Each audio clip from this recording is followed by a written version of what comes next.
বিগত 26 জানুয়ারি 2025 আমাদের নিজ জেলা মাদারীপুর থেকে পায়ে হেঁটে 64 জেলা ভ্রমণের উদ্দেশ্যে বের হয়ে দেখতে দেখতে আমাদের 63 জেলা শেষ করি আলহামদুলিল্লাহ আজকে চাঁদপুরের মধ্য দিয়ে। তো আমাদের 64 নম্বর জেলা শরীয়তপুর জেলা। এই শরীয়তপুরে আমরা এখন যাব। আমাদের সামনে মেঘনা নদী, আপনারা জানেন মেঘনা নদী কত বড় নদী। তো এই মেঘনা নদীতে কোনো ব্রিজ না এখনও হয় নাই আর কি শরীয়তপুর যাওয়ার জন্য। আর দ্বিতীয়ত হইল গিয়া নদীর উপর তো কোনো রাস্তা নাই, আর নদীতে হেঁটেও যাওয়া সম্ভব না। এই জন্য বাধ্য হয়ে আমাদের নৌযান ব্যবহার করতে হবে নদীটা পার হওয়ার জন্য। তারপর আমরা ইনশাল্লাহ নদী পার হয়ে হেঁটে তারপর শরীয়তপুর যাব। আগামীকালকে ইনশাল্লাহ শরীয়তপুর আমরা থাকবো। ওই শরীয়তপুর আমাদের 64 নম্বর জেলা শেষ হবে। এই আর কি ভাই, দোয়া করলে আমরা মক্কা সফরের উদ্দেশ্যে যাবো ইনশাল্লাহ।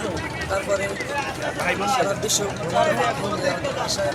এখন আমরা সফর আছি প্রায় 63 জেলাতে। আলহামদুলিল্লাহ আমাদের 63 জেলা শেষ হয়েছে আজকে চাঁদপুরের মধ্যে দিয়ে। আমরা এখন নদীর পার হয়ে সুরতপুর যাবো, এখানে আমাদের যাত্রা শেষ। এরপরে আমরা প্রায় হেঁটে মক্কা সফর যাবো ইনশাল্লাহ, আপনারা দোয়া করেন। তারপরে আমাদের টার্গেট আছে সারা বিশ্ব ভ্রমণ করবো ইনশাল্লাহ।